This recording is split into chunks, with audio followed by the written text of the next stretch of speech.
Hi, Kelsey from roughandtumblefarmhouse.com, and today we are going to be making a creamy stovetop macaroni and cheese.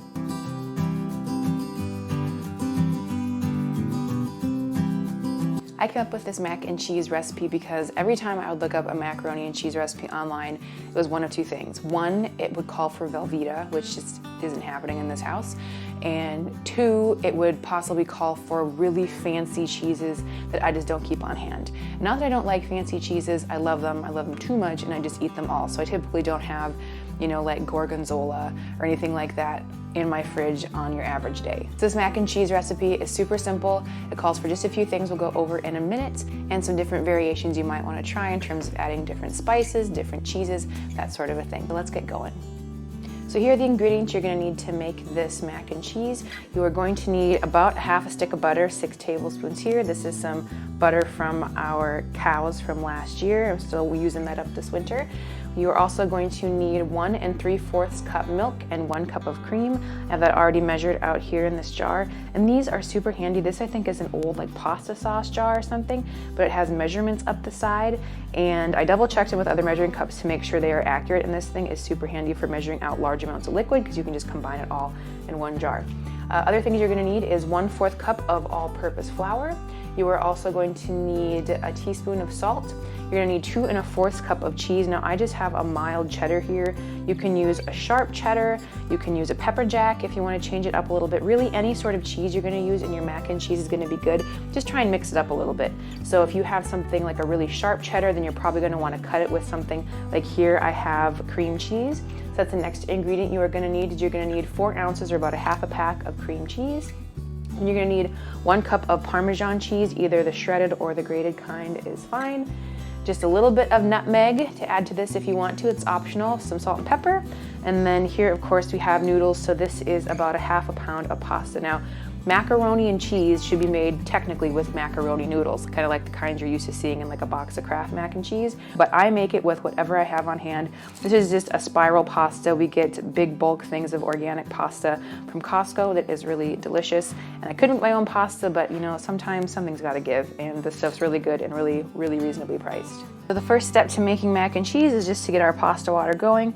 So I'm going to put in here probably like a half a tablespoon of salt, and I'm going to set that on the back burner and get it boiling and then add in some pasta. So while I'm waiting for the pasta water to boil and get the pasta going, it's a great time to prep your other ingredients. So I already have my cheese all shredded. If you have pre-shredded cheese, that's fine too. And then you want to get your sauce started. So I am just throwing some butter in the pot here, and I'm going to let this melt down. I'm going to make a roux. Okay, so our pasta water is boiling and ready to go, so I'm just going to add in the noodles, and these should take probably about 9 minutes or so to be done. So I'm just going to give those a little bit of a stir here and keep an eye on them. Butter is pretty much melted. I'm just going to whisk that a little bit more to break up any bigger pieces, and then I'm going to add in 1/4 cup of flour. Just whisk it in to make a roux.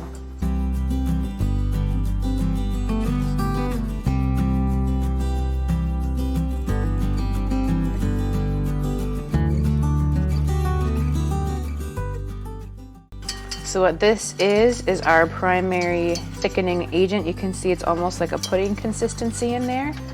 And I'm just making sure I drag the whisk along the bottom and get the edges to break up any chunks that might be in there. I'm just going to let that cook for about a minute so it's nice and thick, and then we are going to add in our milk and our cream. So again, I have a blend here of milk and cream. If you only have milk, that's perfectly fine. If you just have cream, that's going to make a really rich mac and cheese. If you have half and half, that'll work. Just some sort of milk cream half and half combination will be just fine. Again, if you want it to be a little bit less fattening, which I mean really we're making mac and cheese, so who are we trying to kid here? You can go with just the milk and that'll make it a little bit less fattening, but I say add the cream and make it, if you're gonna make this stuff, really make it. Once you've added all the milk, just keep whisking a little bit until it starts to thicken up just a little bit, probably another minute or two. Keep an eye on your pasta water. You can't see it back there, but mine's getting a little bit too boily here, so I'm turning it down just a touch so it doesn't boil over. And also just make sure I stir it a little back there to keep the pasta from sticking to the bottom. Okay, so at this point it's starting to get a little bit thicker and it's definitely warmed through. So what I'm gonna do now is add in the shredded cheese. So I am just using a mild cheddar. Again, you can use a sharper cheddar, you can use pepper jack. Really doesn't matter what kind of cheese you use. Once it is pretty much all melted, next I'm gonna add in the Parmesan cheese. Just gonna dump that in, so about a cup of Parmesan. And whisk that in. It should really be starting to get thick now. And then finally, I'm gonna drop in some cubes of the cream cheese and let that melt and mix that in as well.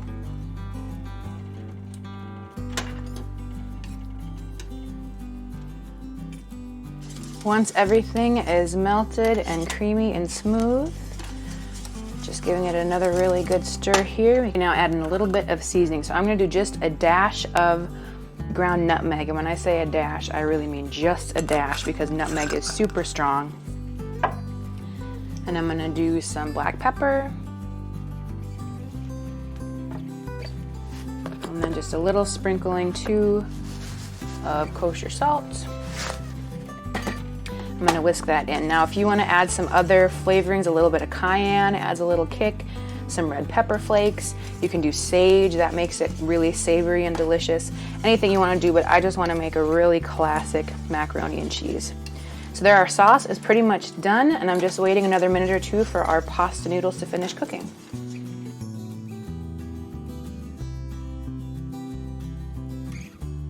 And from here, we just pour our sauce in the pasta, pretty unceremoniously here. Make sure we get all that gooey goodness. And then we gently kind of fold in the cheese. I always laugh because I always think of Schitt's Creek. Add in just a few more noodles here, just so it's not too saucy, which is something you don't think you can get with mac and cheese, but you can. So just stirring these in.